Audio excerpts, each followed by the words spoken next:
जय भीम. मी अशोक धबाले आणि ही माझी सौभाग्यवती चतुरा धबाले.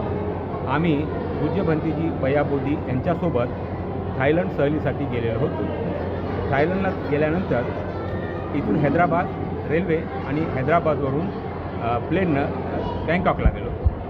बयाबोधी भंतेजीने आमच्या अतिशय चांगली व्यवस्था केली.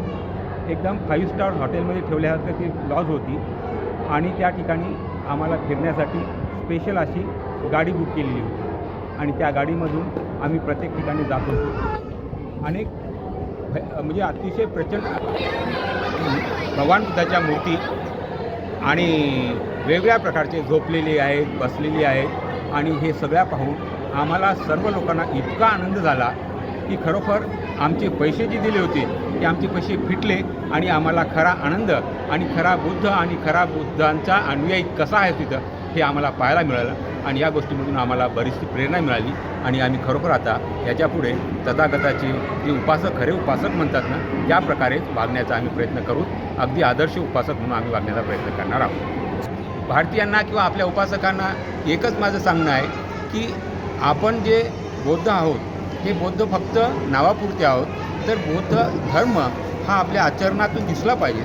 आपण जर 4 लोकांमध्ये गेलो, दुसऱ्या लोकांमध्ये गेलो तर त्यांना असं वाटलं पाहिजे की हा माणूस बौद्धाचा आहे. म्हणजे त्याचं वागणं, त्याचं बोलणं आणि त्यांच्या समाजाबद्दल असलेलं समाजशीलता, त्यांचं शील या सगळ्या गोष्टी प्रामुख्याने आपल्या दिसून आल्या पाहिजेत. असं माझं पूर्ण म्हणजे खरं मत आहे आणि आपण बुद्ध अनुयायांनी बौद्ध धर्माच्या सतत पालन करूनच राहिलं पाहिजे. कसं आता आचरणात सांगायचं म्हणजे काय अगदी सोपं आहे. आपले जे तथागताचे आपल्याला जे पंचशील आहे या पंचशिलाचाच आपण फक्त आपल्या जीवनामध्ये जर उपयोग केला, अर्थ समजून घेतला आणि त्याचा वापर केला तर एक आपलं आदर्श जीवन आपोआप तयार होते.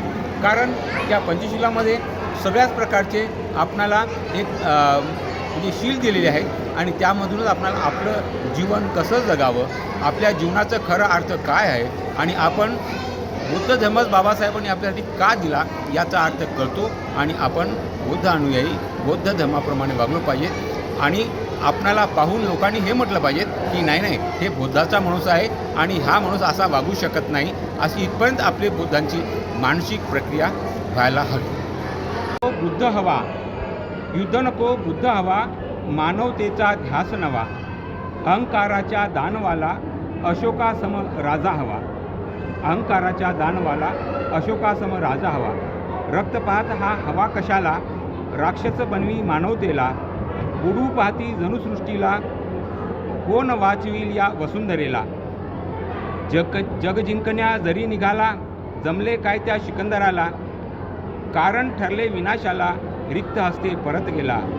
युद्ध सुरू मनात होते, नंतर येते रणांगणी, निरंजनीच्या पाण्यामधून ऐकू येते बुद्धवाणी, ऐकू येते बुद्धवाणी.